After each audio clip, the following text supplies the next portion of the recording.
గంటల నుంచి 7 గంటల వరకు, మరి తర్వాత మరలా 10 గంటలకు ఇలాగ ఆరాధన జరుగుతుంది. సాయంకాలం రూత్ అమ్మగారి దగ్గర క్రిస్మస్ వేడుకలు జరుగుతాయి. ప్రభు మనలందరినీ దీవించును గాక. అలాగే 27వ తారీఖున మరి రవి గారు కుటుంబంలో మరి మనసుని పుట్టినరోజు సందర్భంగా క్రిస్మస్ వేడుకలు జరుగుతాయి. గొప్ప కార్యములు దేవుడు మన పక్షంగా జరిగించును గాక. Happy happy Christmas. మీ పక్క వారిని చూసి హ్యాపీ క్రిస్మస్ అని చెప్పుకోండి. వెనకాల వాళ్ళు కూడా చూడండి, వెనకాల వాళ్ళు కూడా చెప్పండి happy Christmas, happy Christmas, merry Christmas. మరి క్రిస్మస్ నెలంతా కూడా ఆనందంగా ఉండేటువంటి రోజులు, సంతోషంగా ఉండేటువంటి రోజులు. కొత్త బట్టలతోనూ పిండి వంటలతోనూ మరి ఇల్లంతా కూడా శుభ్రపరచుకుని, అలాగే మందిరానికి వస్తూ ఉంటారు. మందిరంలో కూడా మన హృదయాలను శుభ్రపరచుకుందుము గాక. మన హృదయాలను దేవుని యొక్క ఆత్మచేత శుభ్రపరచుకుందుము గాక. మరి యేసు ప్రభువారు పుట్టడానికి కలిగిన ప్రధాన ఉద్దేశం ఏమిటి అంటే పాప భారమును తొలగించడానికి. చెప్పండి ఒకసారి. పాప భారమును తొలగించడానికి, మన మీద ఉన్నటువంటి అవమానమును తొలగించడానికి, మన మీద ఉన్నటువంటి కీడును తొలగించడానికి. అసలు యేసయ్య అనే మాటలోనే రక్షకుడు అని అర్థం ఉంది. యేసు అనే మాటకు అర్థం ఏంటి? రక్షకుడు అనగా రక్షించే దేవుడు. అంటే ఎక్కడి నుంచి రక్షిస్తారు?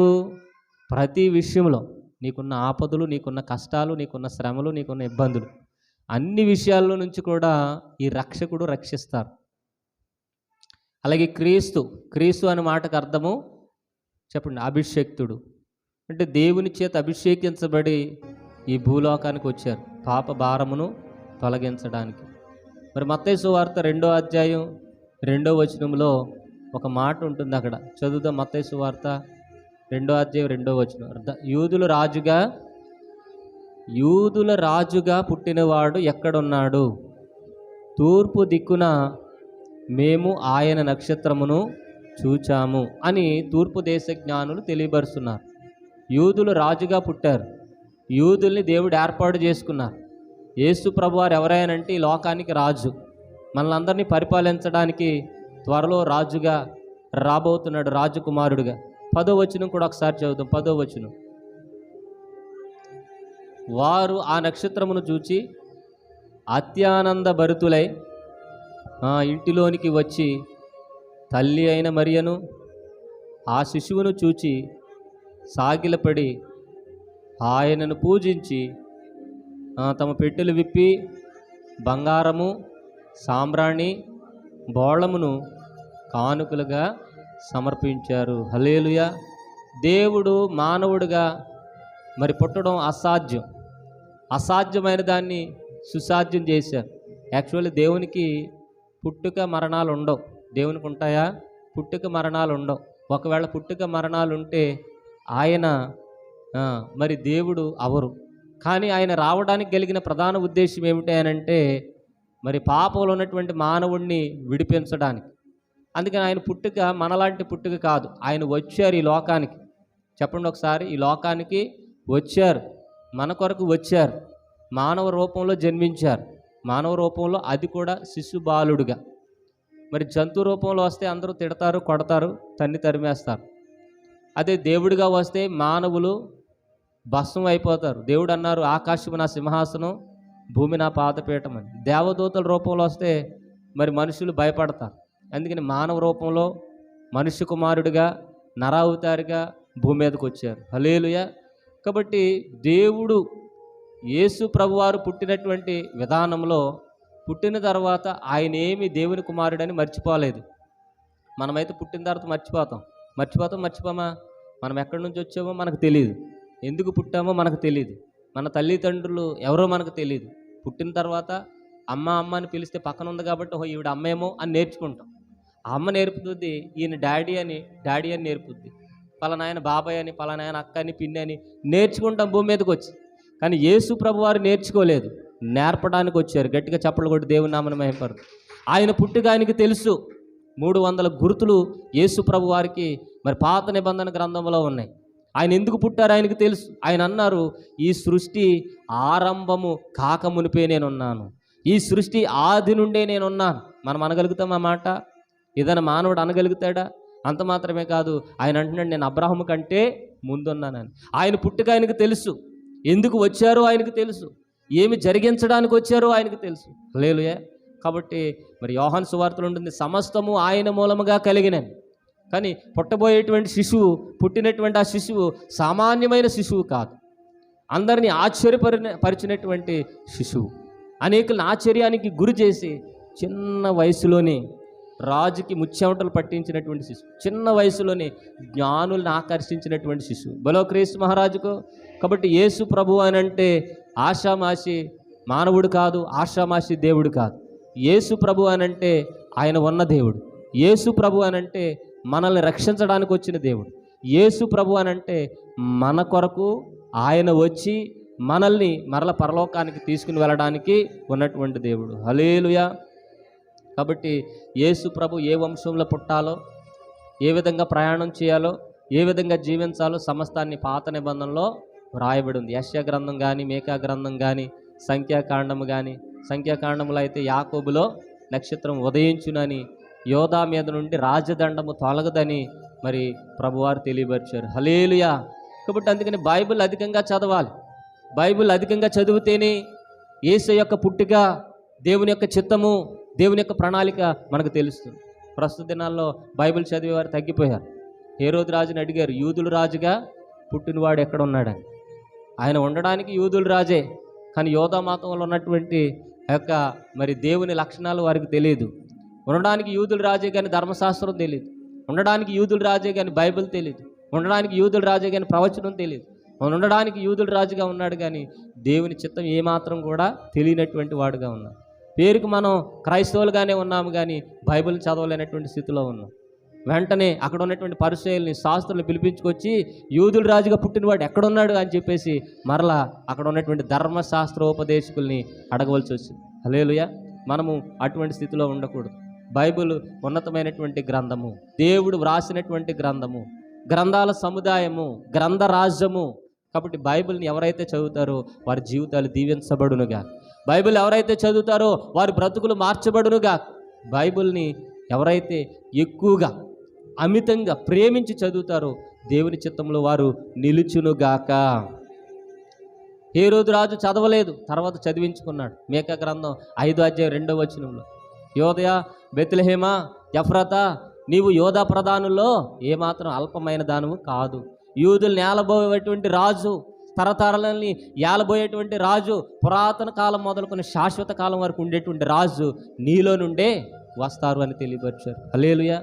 ఐన్స్టీన్ అనేటువంటి శాస్త్రవేత్త మరి బైబిల్ని తీసుకుని వచ్చి పుస్తకాలన్నిటికంటే పైన పెట్టారండి.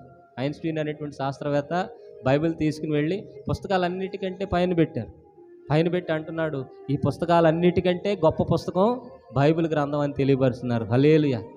అక్కడ ఉన్నటువంటి అన్యులు, దేవుడు అంటే ఇష్టం లేనటువంటి వారు తీసుకొచ్చి ఏం చేశారంట, పుస్తకం కింద పెట్టారంట బైబిల్ని. ఎక్కడ పెట్టారు? ఈ బైబిల్ కింద పెట్టి పైన పుస్తకాలు పెట్టారు. పుస్తకాలు పెడితే అప్పుడు ఐన్స్టీన్ అంటున్నాడు, పుస్తకాలన్నిటికీ ఆధారం ఈ బైబిల్ గ్రంథమే అంటున్నాడు. ఊరు నాయన ఎలాగ అంటున్నాడు అని చెప్పేసి అక్కడ నుంచి తీసేసి పుస్తకాల మధ్యలో పెట్టారండి. మధ్యలో పెడితే పుస్తకాలన్నిటికీ ఆధారం, మధ్య, సెంటరు, కేంద్రకం బైబిల్ అని చెప్పాడండి. హల్లెలూయా. కాబట్టి ఎవరైతే యెహోవా ధర్మశాస్త్రమును దివారాత్రమును ధ్యానం చేస్తారో వారు ఫలిస్తారు. దేవుని ప్రణాళిక తెలుస్తుంది, దేవుని ఉద్దేశం తెలుస్తుంది. తూర్పు దేశ జ్ఞానులు చదివారండి, ఎక్కడో ఉన్నటువంటి వారు చదివారు, దగ్గర ఉన్నటువంటి వారు చదవలేదు. ఎక్కడో ఉన్నటువంటి వారు వచ్చారు, దగ్గర ఉన్నటువంటి వారు రాలేదు. హల్లెలూయా. వస్తూ ముగ్గురు జ్ఞానులు కూడా బంగారము, సాంబ్రాణి, బోళం తీసుకుంటారు. ముగ్గురని ఎలా తెలుస్తుంది చెప్పాలి? ఎలా తెలుస్తుంది? వారి తెచ్చిన కానుకలను బట్టి తెలుస్తుంది. క్యాస్పర్ అనేటువంటి ఆయన సాంబ్రాణిని తీసుకొచ్చారు. సాంబ్రాణి దేన్ని సూచిస్తుందంటే ప్రధాన యాజకత్వానికి సాదృశ్యం. సాంబ్రాణి ప్రార్థనా జీవితానికి సాదృశ్యం. పుట్టబోయేటువంటి శిశువు ప్రధాన యాజకుడు అవుతారు, అనేకుల కొరకు మొరపెడతారని ముందుగానే దర్శనంలో వారి గ్రంథాల్లో చదివిన తర్వాత వారికి బయలుపడిన విషయం. హల్లెలూయా. సమస్త గ్రంథాల సారాంశము క్రీస్తే. గట్టిగా చప్పలు కొట్టి దేవుని నామమున మహిమపరు. సమస్త గ్రంథాల సారాంశం. నువ్వు బైబిల్ చదువు, ఖురాన్ చదువు, భగవద్గీత చదువు, జెండా వేస్తా గ్రంథం చదువు, మరి ఎంతోమంది భక్తులు రాసిన గ్రంథాలన్నీ చదువు. అన్నింటిలో కూడా క్రీస్తే నీకు కనిపించునుగాక. మరి తూర్పు దేశ జ్ఞానులకు వారి గ్రంథాల్లో వ్రాయబడింది, వారి గ్రంథాల్లో ఉన్నది చదివి సారాంశాన్ని గ్రహించి ఆయన పుట్టబోయేటువంటి శిశువు ఎక్కడ పుడతాడు? యెరూషలేములో పుడతారు, బెత్లెహేములో పుడతారని వ్రాయబడి ఉంది. ఆ మాటలు పట్టుకుని క్యాస్పర్ అనేటువంటి ఆయన సాంబ్రాణి తీసుకుని వచ్చారు, మెల్కోయర్ అనేటువంటి ఆయన బంగారం తీసుకొచ్చారు, ఇంకొక ఆయన బెల్షాజర్ అనేటువంటి ఆయన ఏం తీసుకొచ్చాడు? బోళం తీసుకుని వచ్చాడు. సాంబ్రాణి ప్రధాన యాజకుడికి సాదృశ్యమైతే బంగారం రాజులకు రాజుని సూచిస్తుంది, బోళము పునరుద్ధానాన్ని సూచిస్తుంది. హల్లెలూయా. కాబట్టి మనందరి కోసం ప్రార్థన చేయడానికి ఎవరు ఉండాలంట? ఒక యాజకుడు అనేటువంటి ఆయన ఉండాలి. యాజకుల ప్రార్థనే దేవుడు అంగీకరిస్తాడు. మీరు ప్రార్థన చేసుకోవచ్చు, కానీ ఆ ప్రార్థన కంటే ముఖ్యంగా దేవుడు ఎవరు ప్రార్థన అంగీకరిస్తారు? యాజకులు ప్రార్థన అంగీకరిస్తారు. హల్లెలూయా. నా సేవకుడు మాటలో నా నోటులు ఉంచుతాను, నా సేవకుడు అనేటువంటి మాటను ప్రతి మాటను రూఢిపరుస్తానని యెషయా గ్రంథంలో ఉంది. కాబట్టి ప్రధాన యాజకుడు యేసు ప్రభువారు ఉన్నారు. యేసు ప్రభువారు భూమి మీద ఉన్నంతకాలం మన కొరకు విజ్ఞాపన ప్రార్థనలు చేశారు, మనమందరం పాపం నుంచి విడుదల పొందుకోవాలని. హల్లెలూయా. మరి నిప్పుల మీద సాంబ్రాణి పోస్తే ఆ పొగ ఎలాగైతే పైకి వెళుతుందో, ప్రధాన యాజకుడు అయినటువంటి యేసు ప్రభు చేసినటువంటి ప్రార్థన కూడా అట్టి రీతిగానే వెళుతుంది. ప్రస్తుత దినాల్లో యాజకుల్ని, పాదరుల్ని ప్రధాన యాజకులుగా ఉంచారు. హల్లెలూయా. కాబట్టి మీకున్నటువంటి సమస్యల్లో ఎవరికి చెప్పాలి? యాజకులకు మీరు చెప్పుదురుగాక. యాజకులను మాత్రమే దేవుడు ఆశీర్వదించాడు. అంటే ప్రార్థన ఆలకించడానికి, ప్రార్థన చేయడానికి, అనేకుల కోసం పోరాడడానికి. ఏలైనగా మనం పోరాడేది చెప్పండి, మనుషులతో కాదు, అంధకార సంబంధమైన శక్తులతోనూ లోకనాథులతోనూ. వాటిని పోరాడడానికి, అపవాది తంత్రములు కోల్చడానికి, దేవదూతలు అంటే చెడిపోయినటువంటి దేవదూతల యొక్క ఆ తలను చితగొట్టడానికి యేసు ప్రభువారు పరలోకం నుంచి భూమి మీదకి వచ్చారు. వెళుతూ శిష్యులకు అప్పగించారు. మీరు సర్వలోకానికి వెళ్ళి సర్వ సృష్టికి సువార్తను ప్రకటించండి. చీకటిలో ఉన్నవారికి వెలుగు, చెరలో ఉన్నవారికి విడుదల, మరణఛాయలో ఉన్నవారికి జీవం మరి ప్రకటించడానికి మరి ప్రభు హితవస్త్రం ప్రకటించబడిందని అనేకులకు సువార్త చెప్పమన్నారు. ఆ శిష్యులే తర్వాత కాలంలో పాస్టర్లుగా మార్పు చెందారు. హల్లెలూయా. తర్వాత దేవుడు నోవహును ఆశీర్వదించాడు. నోవహు వారి సంతానం అంతటిని ఆశీర్వదించి, వారి సంతానమే మన సంతానం. అంటే మనలందరినీ కూడా దేవుడు ఏం చేశారు? ఆశీర్వదించారు. హల్లెలూయా. ఎవరి ద్వారా? క్రీస్తు ద్వారా. కాబట్టి యేసు ప్రభువారు ప్రధాన యాజకుడు అనగా మన కొరకు బలి అయ్యేటువంటి వాడు. ప్రధాన యాజకుడు అనగా మన కొరకు మొరపెట్టేటువంటి ఆయన. ప్రధాన యాజకుడు అనగా మన కొరకు మంచి మాటలు తెలియపరిచేవారు. ప్రధాన యాజకుడు అనగా దేవుణ్ణి, మనల్ని సమాధానపరిచేవారు. చెప్పండి, ప్రధాన యాజకుడు అనగా ఎవరు? దేవుణ్ణి, మానవుల్ని సమాధానపరిచేవారు. హల్లెలూయా. అందుకని యాజకులు గాడిద మీద వస్తారు. యాజకులు దేని మీద వస్తారు? గాడిద మీద వస్తారు. రాజులు గుర్రాల మీద వస్తారు. రెండవసారి యేసు ప్రభువారు గుర్రం మీదే వస్తున్నారు. మొదటి రాకడలో అయితే గడ్డం వేసుకుని జాలి కలిగిన మనసు, దయ కలిగినటువంటి మాటలు మాట్లాడుతూ అనేకులను స్వస్థపరుస్తూ, బాగుపరుస్తూ, పరలోక సంబంధమైనటువంటి విషయాలను తెలియపరుస్తూ మరి క్రీస్తు ప్రధాన యాజకుడిగా ఉన్నాడు. రెండవసారి రాజులకు రాజుగా, ప్రభువులకు ప్రభుగా రాబోతున్నాడు. అదే వర్తకులు అయితే ఒంటి మీద వస్తారు. యాజకులు దేని మీద వస్తారు? గాడిద మీద వస్తారు. రాజులు గుర్రం మీద వస్తారు. వర్తకులు వ్యాపారం చేసేవారు ఒంటి మీద వస్తారు. ఆ కాలంలో అలాగ ప్రయాణం చేసేవారు. గాడిద మీద వస్తున్నారంటే ఆయన ఎవరో మనకు తెలిసిపోయేది. ఒంటి మీద వస్తున్నారంటే ఆయన ఎవరో మనకు తెలిసిపోయేది. గుర్రం మీద వస్తున్నారంటే ఆయన ఎవరో మనకు తెలిసిపోయింది. కాబట్టి మొదటి రాకడలో యేసు ప్రభువారు గాడిద మీద వచ్చారు. అది సాత్వికానికి సాదృశ్యం, ప్రధాన యాజకత్వానికి సాదృశ్యం. సర్వమానవాళి పాపాన్ని అంతటిని కూడా ఆయన భరించాడు. దయగలిగిన మాటలే. మొదటి రాకడంతా కూడా దయగలిగిన మాటలే. యేసు ప్రభుకు ఉన్నటువంటి పేరు ఏంటంటే దయామయుడు. ఆయన దగ్గర ఉన్న దయ, ఆయన దగ్గర ఉన్నటువంటి కరుణ, ఆయన దగ్గర ఉన్నటువంటి జాలి ఎవరి దగ్గర లేదు. హల్లెలూయా. తను తాను తగ్గించుకున్నాడండి. ఎంతగా తగ్గించుకున్నాడనంటే ఫిలిప్పీలకు రాసిన పత్రిక 2వ అధ్యాయం 7వ వచనం చదువుదాం. ఫిలిప్పీలకు రాసిన పత్రిక 2వ అధ్యాయం 7వ వచనం. మనుష్యుని పోలికగా పుట్టి దాసుని స్వరూపమును ధరించుకుని తన్ను తానే రిక్తిగునిగా చేసుకొనెను. హల్లెలూయా. ఇటు చూడండి, నా వైపు చూడండి. మనమైతే తగ్గించుకోగలుగుతామా? అమ్మా, మీరు మంచి మంచి బట్టలు వేసుకొచ్చారు, ఆ బట్టలు ఉన్నా సరే మీరు చీపురులు పట్టుకుని ఆ రోడ్డు అంతా ఊడ్చేయండి, అదంతా మురుగ్గా ఉందనుకో, ఏంటి పాస్టర్ గారు రాగానే ఈ పని చెప్తున్నారు అంటాం. కానీ యేసు ప్రభువారు దాసుని స్వరూపాన్ని ధరించుకున్నాడు, తను తాను తగ్గించుకున్నాడు. మనం అనుకుంటాం ఎటువంటి కుటుంబంలో పుట్టాలని, మంచి మంచి కుటుంబాల్లో పుట్టాలని కోరుకుంటాం. కానీ యేసు ప్రభువారు ఎక్కడ పుట్టారు? పశువుల శాలలో పుట్టారు. పశుశాలలో పుట్టాలని, ఉండాలని కోరుకుంటారు ఎవరైనా? ఎవరు కోరుకుంది ఆయన కోరుకున్నారు, అదే దేవుడు. ఆయన గట్టిగా చప్పట్లు కొట్టి దేవుని నామని మహింపరు. ఎవరు పుట్టక పుట్టారు ఆయన, అందుకనే దేవుడు అయ్యారు ఆయన. ఎవరు చేయలేనటువంటి కార్యాలు చేశారు ఆయన. హల్లెలూయా. ఆయనకి ఏం తక్కువ? పశువుల శాలలో పుట్టవలసిన అవసరం ఏముంది? అది నీ కొరకు నా కొరకు. సిలువ వేయబడిన పరిస్థితి ఏమైంది? అది నీ కొరకు నా కొరకు. కొంతమంది అంటారు హిందువులు, యేసు ప్రభు వారు మేకులు పీక్కోలేకపోయాడు, సిలువలో రక్షణ పొందుకోలేకపోయాడు, దిగలేకపోయాడు, మమ్మల్ని ఏం రక్షిస్తాడనంటే ఆ సిలువలో ఉన్నది యేసే కాదు, ఆ సిలువలో ఉన్నది మనమే. యెషయా గ్రంథంలో ఉంటుంది, ఆయన మన రోగములను భరించెను, మన వ్యసనములను వహించెను. అక్కడ ఉన్నది మనం సిలువేయబడాలి, మనకు బదులుగా ఆయన సిలువేయబడ్డాడు. మనం మరణించాలి, మనకు బదులుగా ఆయన మరణించారు. బలో క్రీస్తు మహారాజుకు. కాబట్టి యేసు ప్రభు వారు ఎవరయ్యానంటే, హెబ్రీయులకు రాసిన పత్రిక 9:11 చదువుదాం. హెబ్రీయులకు రాసిన పత్రిక 9:11. అయితే క్రీస్తు రాబోవుచున్న మేలుల విషయమై ప్రధాన యాజకుడిగా వచ్చారు, తానే నిత్యమైన విమోచన సంపాదించుకున్నారు. హల్లెలూయా. అనగా ఈ సృష్టి సంబంధము కానిది మరి ఘనమైనదేయు పరిపూర్ణమైనదేయు గుడారము ద్వారా మేకల యొక్కయు కోడెల యొక్కయు రక్తముతో కాక తన స్వరక్తముతో ఒక్కసారే పరిశుద్ధ స్థలంలో ప్రవేశించెను. గట్టిగా చప్పలు కొట్టి దేవుని నామమును మహింపరుదాం. ఆదాము గారు పరిశుద్ధ స్థలంలో ప్రవేశించేటువంటి అర్హత కోల్పోయాడు. కాబట్టి యేసు ప్రభువారు ఈ సృష్టికి విరుద్ధమైనది, అది ఈ సృష్టిలో లభించినటువంటిది, ప్రత్యేకమైనదైనటువంటి ఆయన శరీరం, ఆయన రక్తం, ఆయన శరీరం అనేటువంటి గుడారము ద్వారా ఎక్కడికి ప్రవేశించారు? పరిశుద్ధమైనటువంటి స్థలములోనికి ప్రవేశించారు. మనమందరం కూడా ప్రవేశించేటట్లుగా చేశారు. ఆయన శరీరం ద్వారానే మనం వెళ్ళాలండి. ప్రధాన యాజకుడిగా వచ్చాడు తాను నలగొట్టుకోవడానికి. నా మాటలు ఏమైనా అర్థమవుతున్నాయా? అర్థం చేసుకోవడానికి ప్రయత్నం చేయండి. పరలోకము నుంచి భూమి మీదకి మనం వచ్చాం, మరలా పరలోక ప్రవేశం లేదు.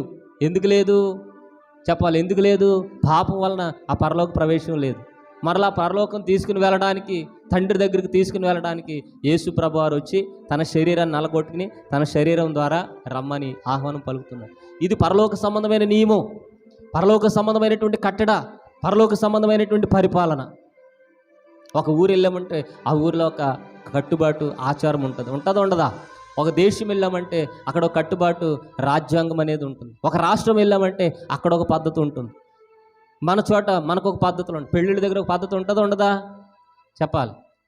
మళ్ళీ అందులో హిందువులకో పద్ధతి, క్రైస్తవులకో పద్ధతి, ముస్లింలకో పద్ధతి. నేను చెబుతున్నది దేవుని పద్ధతి. దేవుని పద్ధతి ఏమిటి అంటే, రక్తం చిందించకుండా పాపి అయినటువంటి మానవుడు మరల ఎక్కడికి రాలేడు చెప్పాలి? దేవుని దగ్గరకు రాలేడు. ఎందుకంటే దేవుని దగ్గరికి రావాల్సిన అవసరం ఏముందమ్మా అంటే, మరణించిన తర్వాత మనకు జీవితం ఉంది. మరలా మనం దేవుని దగ్గరికి వెళ్ళకపోతే మనకు జీవితం లేదు. శరీరం అంటే మరణిస్తుంది కానీ ఏది మరణించదు? ఇటు చూడండి, ఆత్మ మరణించదు, ఆత్మకు చావు లేదు. ఆత్మ యుగయుగాలు జీవిస్తూ ఉంటుంది. కాబట్టి చనిపోయిన మానవుడు ఎక్కడికి వెళుతున్నాడు? క్రీస్తుని ఎవరైతే అంగీకరించలేదో, ఎవరైతే మరి క్రీస్తు రక్తాన్ని అంగీకరించలేదు, వారు నరకానికి వెళ్ళిపోతున్నారు. నరకం అనగా దేవుడు లేనటువంటి స్థలం, నరకం అనగా దేవుడు అలాగే నెమ్మది ఆశీర్వాదం లేనటువంటి స్థలం. ఆ స్థలానికి వెళ్ళకూడదని ఆ నరకాన్ని ఆయన అనుభవించి మనలందరినీ పరలోక రాజ్యం తీసుకుని వెళుతున్నాడు. ఎలా వెళ్ళాడంటే ప్రధాన యాజకుడిగా వెళ్ళాడు. ప్రధాన యాజకుడు ఏం చేస్తాడనంటే, మనుషులందరి పాపము నిమిత్తం ప్రార్థన చేస్తారు. యేసు ప్రభు వారు ప్రార్థన చేశారు. శరీరధారిగా ఉన్న దినాలలో ఏం చేశారంటే, శరీరధారిగా ఉన్న దినాలలో మహారోదనతోనూ వేదనతోనూ కన్నీళ్లతో మరణం నుండి రక్షించగలిగిన వానికి యాచనలు చేశారు. ఆయనే మరణం కలిగిన మరి మరణం నుంచి రక్షించబడడానికి ఆయన అన్ని ప్రార్థనలు చేస్తారు. మనకెన్ని ప్రార్థనలు కావాలి, మనకెన్ని ఆరాధనలు కావాలి, మనకెంత బైబిల్ జ్ఞానం కావాలి బలో క్రీస్తు మహారాజుకో. కాబట్టి ఈ లోకంలోనికి వచ్చి ప్రధాన యాజకుడిగా అనేకులను రక్షించుకున్నాడు. ఆయన అనేకులు మార్చాడు. హల్లెలూయా. చేపలు పట్టే వారిని పిలిచి, అయ్యా మీరు నన్ను వెంబడించండి, మనుషులు పట్టే జాలరులుగా చేస్తాను. ఈ లోక సంబంధమైనటువంటి వ్యాపార జీవనంలో మరి కొనసాగుతున్నామేమో. దేవుడు అంటున్నాడు, రండి నా రాజ్యంలోనికి రండి, మీరు మారు మనసు పొందండి, పరలోక రాజ్యం సమీపించిందని. పొట్టి జక్కని మార్చాడు ఆయన, సమరయ స్త్రీని మార్చాడు ఆయన, కుష్టు వ్యాధులు మార్చాడు ఆయన, 5 రొట్టెలు 2 చిన్న చేపలు పంచి 5,000 మందికి ఆహారం ఇచ్చి అక్కడ ఉన్నటువంటి వారందరినీ మార్చాడు. మార్చి అంటున్నాడు, ఈ లోకం శాశ్వతం కాదు, పరలోకమే శాశ్వతం. ఆత్మ విషయమైన దీనులైన వారే ధన్యులు, దుఃఖిస్తున్న మీరు ధన్యులు, నీతి కొరకు ఆకలి దప్పులు కలిగిన వారు ధన్యులు అని ధన్యకరమైన జీవితం ఏదో బోధిస్తున్నాడు. మనమైతే ఏమంటామో తెలుసా? చక్కగా చదువుకోరు, మంచి ఉద్యోగం వస్తుంది, నీకంటే గొప్పవాడు ఎవడు ఉండడానికి. మనమైతే ఏమంటామో తెలుసా? వాడు నలుగురిని కొట్టరా, పలానా స్థలాన్ని ఆక్రమించు, నీకంటే గొప్పవాడు ఎవరు ఉండడు. కానీ దేవుడు అంటాడు, గొప్పవాడు ఎవడానంటే ఆత్మ విషయమై దీనులైనటువంటి వారు ధన్యులు, వారిదే పరలోక రాజ్యం. పరలోక రాజ్యాన్ని ఎవరైతే సంపాదించుకుంటారో వారు మాత్రమే జ్ఞానులు. తూర్పు దేశ జ్ఞానులు వారి ప్రాంతాలని, వారి సరిహద్దుల్ని, వారికి ఉన్నటువంటి ఆచారాలన్నింటిని విడిచిపెట్టి ఎవరిని మొక్కడానికి వచ్చారు? యేసయ్యను మొక్కడానికి వచ్చారు. హల్లెలూయా. కాబట్టి యేసయ్యను మొక్కడానికి వచ్చినటువంటి మీరు ఎవరైనంటే జ్ఞానులు. యెహోవా యందు భయము భక్తి కలిగి ఉండడమే జ్ఞానమునకు మూలము. కాబట్టి ఆయన ప్రధాన యాజకుడిగా ఉన్నాడు. ఈ రోజంతా ప్రధాన యాజకుడి గురించే మనం మాట్లాడుతాం. ప్రధాన యాజకుడు ఏం చేస్తాడంట చెప్పండి? అందరి కొరకు ప్రార్థన చేస్తాడు. ప్రధాన యాజకుడు ఏం చేస్తారనంట? మంచి మాటలు, పరలోకానికి సంబంధించినటువంటి విషయాలు తెలియపరుస్తారు. ప్రధాన యాజకుడు ఏం చేస్తారంట? ప్రేమను మాత్రమే కుమ్మరిస్తారు. ప్రధాన యాజకుడు ఏం చేస్తారనంట? అనేకులకు బలిగా తాను ఏం చేసుకుంటారు? సమర్పించుకుంటారు. ప్రజలందరినీ బాగు చేసేవాడే ప్రధాన యాజకుడు. అనేకులు బాగు చేసాడండి. ఈ రోజున మరి కొంతమంది ఫోన్లో చెప్తున్నారు, నా జీవితంలో సంతోషం లేదు, ఆనందం లేదు, కన్నీరే ఉందని. మరి ఎవరు కూడా దయగలిగిన మాటలు కానీ ఆదరణ మాటలు కానీ మాట్లాడట్లేదు. అందరూ కూడా సూటిపోటి మాటలతో గుచ్చేవారాయన. కానీ ఎప్పుడైతే యేసు ప్రభు దగ్గరకు వస్తామో ఆదరించే దేవుడు ఆయనే, ప్రేమించే దేవుడు ఆయనే, మనల్ని బలపరిచే దేవుడు ఆయనే. చూద్దాం, లూకా శుభవార్త 4:22 చదివితే ఆయన భూమి మీద ఉన్నంత కాలము కూడా ప్రధాన యాజకుడిగా, బాగు చేసేటువంటి వాడుగా, ప్రార్థన చేసేటువంటి వాడుగా, చెడుతనాన్ని తీసివేసేవాడుగా దయగలిగిన మాటలే మాట్లాడాడు. లూకా శుభవార్త 4:22. అప్పుడు అందరూ ఆయన గూర్చి సాక్ష్యం ఇచ్చు ఆయన నోట నుండి వచ్చిన దయగలి మాటలకు లేలుయ. యేసు ప్రభుని నమ్ముకున్న మన నోట్లు ఏముండాలి?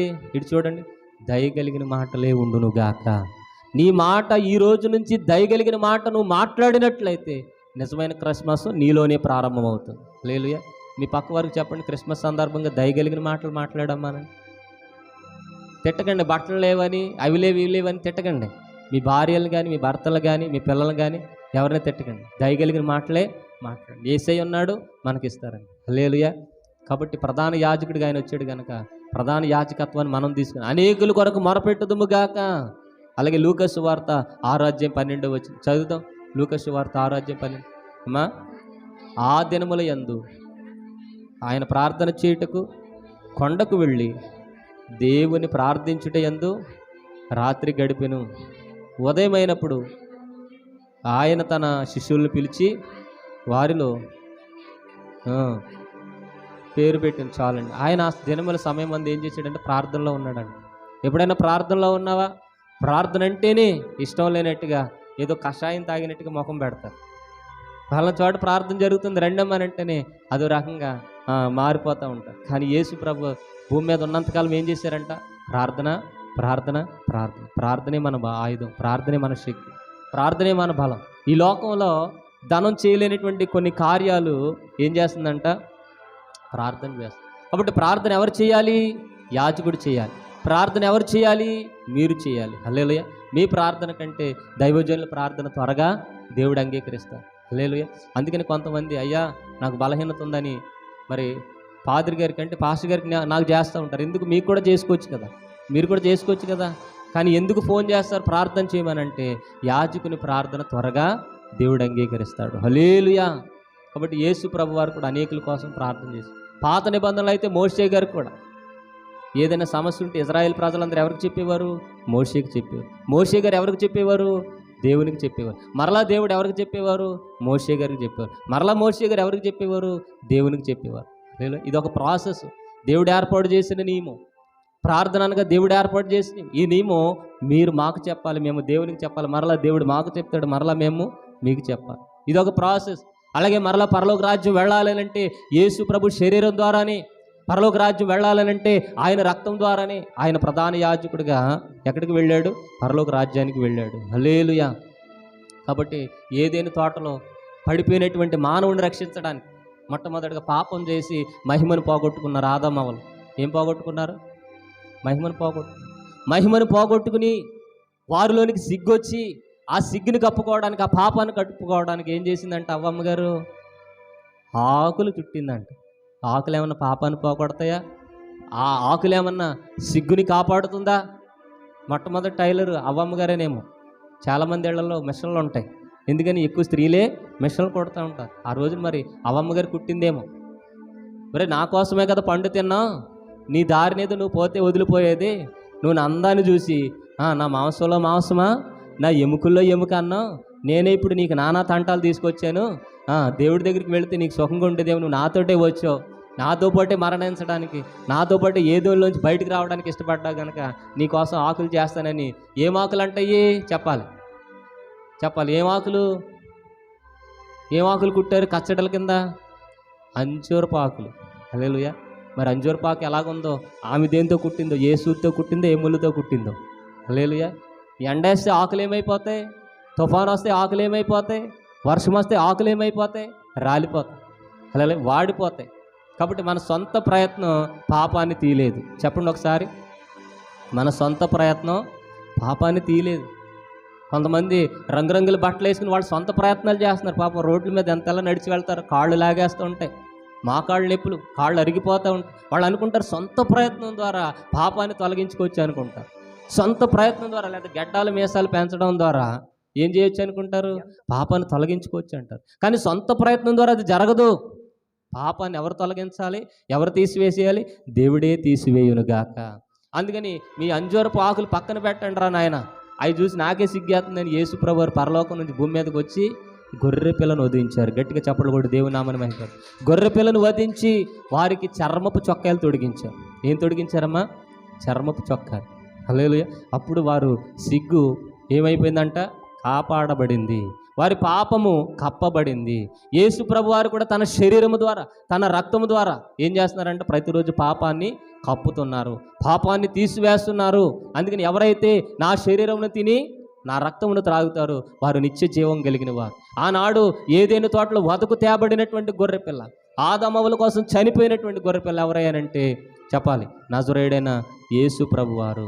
అలాగే ఇస్సాకును బలిస్తున్నప్పుడు పొదల్లో చిక్కుపోయినటువంటి ఆ గొర్రెపిల్ల ఎవరంటే నజరేయుడైనటువంటి యేసు ప్రభు వారు. కాబట్టి ఆఖరిలో యెరూషలేములో గోల్గొతా కొండలో సర్వమానవాళి కోసం రక్తాన్ని చిందించి దాహము దాహము దాహము అని అరిచి, తండ్రి వీరేమి చేయుచున్నారు, వీరు ఎరుగురు కనుక వీరిని క్షమించండి అని సిలువనెక్కినటువంటి యేసు ప్రభు మరి ప్రధాన యాజకుడికి బలి అయిపోయాడు. ఆయన ఒక గొర్రె పిల్లగా బలి అయిపోయాడు. ఆయన యేసు అనే మాటకు అర్థము గాబ్రియేలు దేవదూత చెప్తుంది, ఆయన వారి ప్రజలను వారి పాపము నుండి ఆయనే రక్షిస్తాడు గనక ఆయనకు యేసు అను పేరు పెట్టుదు అనేటువంటి మాటకు సాకారం చేశాడు మన తండ్రి. గట్టిగా చప్పట్లు కొట్టి దేవుని నామమున మహిమ పరుద్దాం. హల్లెలూయా. కాబట్టి నీ చిత్తం అయితే జరుగుతుందా? దేవుని చిత్తం జరుగుతుందా? మనమైతే మన ఉద్దేశాలు జరిగించుకుంటాం, కానీ దేవుడు వచ్చినటువంటి చిత్తాన్ని జరిగించుకుని వెళ్ళాడు. దేవుడు మరి తండ్రి ఏదైతే తెలియపరిచాడో అది జరిగించుకుని వెళ్ళాడు. హల్లెలూయా. కాబట్టి తండ్రి నీ చిత్తమే సిద్ధించును దాకని మొదటి రాకడలో ఎంతో దీనత్వంతో, ఎంతో బాధతో, ఎంతో వేదనతో నలిగిపోతూ తండ్రి చిత్తాన్ని జరిగించుకున్నాడు. తనకంటూ కోరికలన్నిటిని పక్కన పెట్టాడు. హల్లెలూయా. ఇటు చూడండి, నా వైపు చూడండి. మరి ఎప్పుడైతే మనము కూడా తండ్రి చిత్తాన్ని నెరవేరుస్తామో, పాపము నుంచి విడుదల పొందుకుంటాము, నీకున్నటువంటి సమస్తాన్ని విడిచిపెట్టి దేవుణ్ణి వెంబడిస్తాము. చాలాసార్లు దేవుని దగ్గరికి ఎందుకు వస్తారండి? ఎందుకు వస్తారు చెప్పండి? నాకు అది ఇస్తాడు, ఇది ఇస్తాడు, ఏదో ఇస్తాడని వస్తారు. కానీ దేవుడు అంటాడు, నీవు నన్ను వెంబడించగోరిన ఎడల నిన్ను నీవు ఉపేక్షించుకుని నీ సిలువనెత్తుకుని నా దగ్గరికి రా. సమస్తాన్ని విడిచిపెట్టాలి. సమస్తాన్ని విడిచిపెట్టి ఆయన దగ్గరకు వచ్చినప్పుడు ఆయన చిత్తం, ఆయన ప్రణాళిక, ఆయన ఉద్దేశం నీ జీవితం పట్ల నెరవేరుతుంది. మరియమ్మ గారు అలాగే సమర్పించుకున్నారండి. మరియమ్మ గారు మరి వివాహం కాలేదు, ప్రదానం చేయబడింది, రేపో మాపో వివాహం జరగాలి. ఈ లోపలని గాబ్రియేలు దేవదూత వచ్చి అంటుంది, దయాప్రాప్తురాలా నీకు శుభము, నీవు పరిశుద్ధాత్మ ద్వారా గర్భాన్ని ధరిస్తావనంటే మరి గుండెల్లో రాయిపడినట్టే కదా, తన జీవితం అక్కడితో ఆగిపోయినట్టే. భర్త ఏమనుకుంటాడు, కుటుంబ సభ్యులు ఏమనుకుంటారని నాకు వద్దు అని అనొచ్చు, కానీ ప్రభా నీ చిత్తమే నాకు జరుగునుగాక, నీ మాట చొప్పునే నాకు నెరవేరునుగాక అని మరియమ్మ గారు అన్నారు. కాబట్టి క్రైస్తవ జీవితం ఆషామాషి జీవితం కాదు. ప్రధాన యాజకులుగా మనం మన కుటుంబాల కోసం మొరపెట్టాలి. యేసుప్రభు వారు మొరపెట్టారు. అయితే రెండవసారి యేసుప్రభు వారు గుర్రం మీద వస్తున్నారు. రెండోసారి గుర్రం మీద వచ్చి ఇక మాటలు లేవు, మాట్లాడుకోవడాలు లేవు, ఇక అన్నీ కూడా దండన, శిక్ష విధించడానికి వస్తున్నాడు ఆయన. ఏ విధించడానికి? శిక్ష విధించడానికి. హల్లెలూయా. కాబట్టి చాలా జాగ్రత్తగా మనం ఉండాలి. ఎందుకనంటే సిలువలో భరించింది మరి మన దోషాలు. యెషయా గ్రంథం 53:11 ఒకసారి తీసి ముగించుకుందాం. యెషయా గ్రంథం 53:11. నిజమైన క్రిస్మస్ అనగా నువ్వు పాపం ఒప్పుకోవడం, నిజమైన క్రిస్మస్ అనగా నువ్వు యాజకత్వాన్ని జరిగించాలి నీ కుటుంబం కోసం, నిజమైన క్రిస్మస్ అనగా నువ్వు మంచిగా మారాలి, నిజమైన క్రిస్మస్ అనగా నీకు మార్పు రావాలి, నిజమైన క్రిస్మస్ అనగా నీ పాపాలు ఒప్పుకోవాలి, నిజమైన క్రిస్మస్ క్రీస్తు పోలుకులోనికి మారాలి. చదవండి యెషయా గ్రంథం 53:11.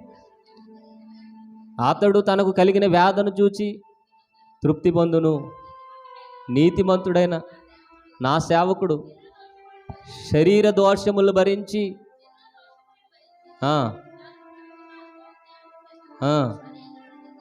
హల్లెలూయా. సిలువలో మరణించింది ఎవరు? మనం. మన కొరకు ఆయన అనేకుల్ని ఏం చేశాడంట? సిలువయాగం జరిగించి రక్తమును చిందించి ఏం చేశారు చెప్పాలి? ఏం చేశారు? అనేకులు నిర్దోషులుగా మార్చారు. ఎప్పుడైతే క్రీస్తు సిలువ వైపు చూస్తావో, ఎప్పుడైతే క్రీస్తు రక్తం వైపు చూస్తావో, మనమందరం ఎవరంట? నిర్దోషులం, దోషులం కాదు. హల్లెలూయా. అంత మాత్రమే కాదు, చదువుదాం చూడండి. యెషయా గ్రంథం 53వ అధ్యాయంలోని 6వ వచనం నుంచి చదువుదాం. మనమందరము గొర్రెల వలె త్రోవ తప్పిపోతిమి, మనలో ప్రతివాడును తనకిష్టమైన త్రోవకు తొలగెను, యెహోవా మనందరి దోషములు అతని మీద మోపెను. మనందరి దోషాలు మోపాడు ఆయన మీద. మన దోషాలని భరించడానికే వచ్చాడు. ఇది నువ్వు గుర్తించిన రోజునే నిజమైన క్రిస్మస్. ఎవరి కోసం వచ్చాడు ఆయన? నీ కోసమే, నీ మీద ఉన్న పాప భారాన్ని తొలగించడం కోసమే. హల్లెలూయా. మరి ఒక గృహంలో ప్రార్థన చేస్తూ ఉంటే ఆ కుటుంబం చాలా ఇబ్బందుల్లో ఉంది. ఎంతో కాలము నుంచి మరి అనుకున్న పనులు జరగట్లేదు. ప్రభువా వీరి మీద ఉన్న దోషం తొలగించండి అయ్యా, తొలగించండి అని ప్రార్థన చేస్తే అక్కడ నుంచి ఆ తలల మీద నుంచి కొన్ని వస్తువులు, కొన్ని నగలు, కొన్ని విగ్రహాలు తొలగిస్తున్నట్టుగా చూపించాడు. హల్లెలూయా. కాబట్టి మన తల్లిదండ్రుల దోషము, మన పితరుల దోషము, మన పూర్వీకుల దోషము మనల్ని వెంటాడుతుంది. మన రక్త దోషము, ఆదామవ్వల పాపము అన్నీ కూడా మనల్ని ఏం చేస్తాయి? వెంటాడుతుంటాయి. అందుకనే అయ్యా నేను మంచి పనులే చేస్తున్నా, నాకు మంచి ఎందుకు జరగట్లేదు అని అంటే ఆదాముతో దేవుడు అంటాడు, ఆదామా నీ నిమిత్తమే నేల శపించబడింది. ఆదాము గారు ఏం చేశారు? ఏమీ చేయలే, కానీ పాపంలోకి రక్తం అనేది వచ్చేసింది. కాబట్టి ఆ దోషము ఎవరి మీద ఇప్పుడు వేయబడింది? క్రీస్తు మీద వేయబడింది. క్రీస్తు ఆ దోషమనంతటిని తొలగించాడు. కాబట్టి అక్కడ ఉన్నటువంటి మాట 10వ వచనం, అతన్ని నలగొట్టుటకు యెహోవాకు ఇష్టమైంది, ఆయన అతనికి వ్యాధి కలగజేసును, అతడే తానే అపరాధ పరిహారార్థ బలిగా చేయగా అతని సంతానము చూచును, అతడు దీర్ఘాయుష్మంతుడు అగును. హల్లెలూయా. కాబట్టి మనము ఆయన పొందిన గాయముల చేత మనకు స్వస్థత ఉంది, మనకు ఆశీర్వాదం ఉంది, మనకు దీవెన ఉంది. కాబట్టి నిజమైనటువంటి క్రిస్మస్ ఆయన పుట్టినప్పుడు, నిజమైనటువంటి క్రిస్మస్ ఆయన పెరిగినప్పుడు, నిజమైనటువంటి క్రిస్మస్ ఆయన చనిపోయినప్పుడు కూడా జరిగింది. హల్లెలూయా. ఇక క్రిస్మస్లు లేవు, క్రిస్మస్లు ఆగిపోయింది. ఇక రెండో రాకడ పండుగలే ఉన్నాయండి. హల్లెలూయా. రెండో రాకడ పండుగ జరగాలి అని అంటే, యేసు ప్రభువారు మరలా భూమి మీదకి రావాలి అని అంటే మనం మార్గాన్ని సరళం చేయాలి. ఏం చేయాలి? మార్గాన్ని సరళం చేయాలి. సరళం చేయాలంటే ఇక్కడ ఉన్నటువంటి ప్రతి ఒక్కరూ పరిశుద్ధులుగా మారుదురుగాక, పరిశుద్ధాత్మ శక్తిని పొందుకొందురుగాక, పరిశుద్ధాత్మ ప్రభావం చేత నింపబడుదురుగాక. మరి ఎల్లవేళలా ఈ క్రిస్మస్ సందర్భంగా ఒక్క శుభవార్తని మీ కుటుంబంలోనే ఎవరైతే రక్షణ లేదో, ఎవరైతే బాప్తిస్మ అనుభవం లేదో, ఎవరైతే మందిరానికి వెళుతున్నారు కానీ రక్షణ పొందుకోలేదో వారికి ఒక విషయాన్ని తెలియపరచు, నువ్వు రక్షణ పొందుకమ్మా, పరలోక రాజ్యం అనేది ఉంది, క్రీస్తు మన కొరకే చనిపోయారు. అదిగో ఫస్ట్ కరోనాలో ఎవరు మాట వినలేదని మళ్ళీ దేవుడు రెండో కరోనా పంపిస్తున్నాడు. రెండో కరోనా ఏముంది? ఆల్రెడీ 2 సార్లు అయిపోయింది, ఇది 3వ కరోనా ఏమో కదా. JN1 అనేది ఒకటి వస్తుంది, అదిగో 4వదంట లోపల లక్ష్మి గారు చెప్తున్నారు. కాబట్టి 4వసారి కూడా పంపిస్తున్నాడు. ఎన్ని వ్యాధులు వచ్చినా, ఎన్ని బాధలు వచ్చినా, ఎన్ని ఇబ్బందులు వచ్చినా అలాగే భరిస్తూ కూర్చున్నావా? నేను కూడా చాలాసార్లు అంటాను, నాకు ఇంత కష్టం వచ్చింది పాస్టర్ గారు, అంత బాధ వచ్చింది, అంత కష్టం అంత బాధ వచ్చినప్పుడు ఒకసారి ప్రార్థన చేసావా? బాధ భరించావా? చాలాసార్లు బాధ భరించడానికి ఇష్టపడిపోతాం, ఆ బాధలో నిలవడానికి ఇష్టపడిపోతాం, కానీ కనీసం ఒక్కసారైనా ప్రార్థన చేసి, ఆ బాధ ఎందుకు పెడుతున్నాడు దేవుడు, ఆ కష్టం ఎందుకు పెడుతున్నాడు? నువ్వు ప్రార్థన చేయాలని. హల్లెలూయా. కాబట్టి క్రిస్మస్ రోజున తీర్మానం తీసుకోండి, నిత్యము ప్రార్థన చేస్తానని. నిత్యము దేవుని వాక్యం చదువుతానని. బైబిల్ గ్రంథం చదివి ఎన్ని రోజులు అవుతుందో, మందిరంలో దేవుని సేవకుడితో సహవాసం చేసి ఎన్ని రోజులు అవుతుందో. కాబట్టి ప్రధాన యాజకుడి ప్రార్థన దేవుడు అంగీకరించినట్లుగా యాజకుల ప్రార్థన మాత్రమే దేవుడు అంగీకరిస్తారు. కాబట్టి మీకు ఏ సమస్య ఉన్నా నాకు తెలియపరచండి, నేను పోరాడతాను, ప్రార్థన చేస్తాను. అలాగే మనమందరం కూడా కలిసి ప్రార్థన చేద్దాం. మంగళవారం ప్రార్థనలు జరుగుతున్నాయి, శుక్రవారం ప్రార్థనలు, ఆదివారం ప్రార్థన ఏ ప్రార్థన విడిచిపెట్టవద్దు. ఎందుకంటే ఆయన రాకడ దినాల్లో ఉన్న, అంత్యకాల దినాల్లో ఉన్నాం. నిజమైనటువంటి విశ్వాసులుగా, పరిశుద్ధులుగా మారదాం. మనకు ఏదో దేవుడిస్తాడని కాదు, నేనే దేవుడికి ఇవ్వాలని రండి, దేవునికి సమర్పించుకోవాలని రండి. తూర్పు దేశ జ్ఞానులు వారి జీవితాలను సమర్పించుకున్నారు. రావడానికి 3.5 సంవత్సరాలు పట్టింది. ఒకవేళ వెళ్ళేటప్పుడు మార్గ మధ్యలో చచ్చిపోయినా, వాళ్ళ కుటుంబం పాడైపోయినా, వాళ్ళ కుటుంబం వాళ్ళకి దొరకలేకపోయినా, లేకపోతే వీళ్ళు సమీపించలేకపోయినా, ఏ వ్యాధితోనూ ఏ బాధతోనూ అక్కడ దాకా అవసరాలు, ఆ గాడిదకి వాళ్ళ ఒంటిల మీద వచ్చారు కనుక ఆ ఒంటికే ఏదైనా ప్రాబ్లం వస్తే వాళ్ళ ప్రయాణం సాగుద్దా? సాగదు. ఇక్కడ విచిత్రం ఏమిటి అంటే, ముగ్గురు మాట్లాడుకుని రాలేదు. విచిత్రం ఏంటి? ముగ్గురు మాట్లాడుకుని రాలా. క్యాస్పర్ అనేటువంటి ఆయన, మెల్కోయిర్ అనేటువంటి ఆయన, బెల్షాజర్ అనేటువంటి ఆయన, మనం వెళదాం, యెరూషలేం వెళదాం అని రాలా. ఎందుకంటే ముగ్గురు 3 ఖండాలకు సంబంధించిన వాళ్ళు ఎవరు వాళ్ళు? ముగ్గురు 3 ఖండాలకు సంబంధించిన వారు. ఆసియా, ఆఫ్రికా, ఐరోపా ఖండాలే ఆ కాలంలో ఉన్నాయి. నోవహు సంతానాన్ని, షేము, హాము, యాపేతుల్ని దేవుడు ఆశీర్వదించి 3 ఖండాలుగా మార్చాడు. ఇక్కడ ఉన్న వారికి వాళ్ళకి తెలియదు, వాళ్ళకున్న వాళ్ళకి. ఆ రోజుల్లో ఏమైనా సెల్ ఫోన్లు ఉన్నాయా? టాటా ఇండికమ్ ఫోన్లు, రిలయన్స్ ఫోన్లు, లేదా వివో ఫోన్లు, జియో ఫోన్లు ఉన్నాయా ఆ రోజుల్లో? లేవు. వారిని కలిపింది ఎవరు? పరిశుద్ధాత్మ దేవుడే. గట్టిగా చప్పలు కొట్టి దేవుని నామమున మహిమపరు. ఎందుకంటే ఆకాశంలో నక్షత్రం చూశారు. ఆసియా ఖండంలో ఉన్న ఆయన చూశాడు, ఆఫ్రికా ఖండంలో ఉన్న ఆయన చూశాడు, ఇంకొక ఆయన ఐరోపా ఖండంలో ఉన్న ఆయన. ఈ ముగ్గురు ఎవరిని చూశారంట? నక్షత్రాన్ని చూశారు. అంతకుముందు ఆ నక్షత్రం 1 రోజు లేదు, 2 రోజులు లేదు, 3 రోజులు లేదు, 3 సంవత్సరాలు ఉంది. హల్లెలూయా. ఎన్ని సంవత్సరాలు? 3 సంవత్సరాలు. అది రాత్రులు మాత్రమే ప్రకాశిస్తుంది అనుకున్నారా? మనకు కనిపించే నక్షత్రాలు అయితే రాత్రులు మాత్రమే ప్రకాశిస్తే, అది పగలు కూడా ప్రకాశించింది. గట్టిగా చప్పలు కొట్టి దేవుని నామమున మహిమపరుద్దాం. పగలు కూడా ప్రకాశించినందున ఆ నక్షత్రం వారికి దారి చూపించిందంట. నక్షత్రం ఏం చేసింది? వారికి దారి చూపించింది. కాబట్టి తూర్పు దేశ జ్ఞానులు ఎంతో శ్రేష్టమైన వారు. సమస్తాన్ని విడిచిపెట్టి యేసే దగ్గరికి వచ్చారు. మనమైతే విడిచిపెట్టి మందిరానికి రావడానికి కానీ, విడిచిపెట్టి 1 గంట ప్రార్థనలు ఉండడానికి కానీ, విడిచిపెట్టి ఒక కుటుంబంలోనే కుటుంబ ప్రార్థన చేద్దామని సమస్తాన్ని విడిచిపెట్టి పనులు విడిచిపెట్టాలండి. పనులు ఎప్పుడూ ఉంటాయి.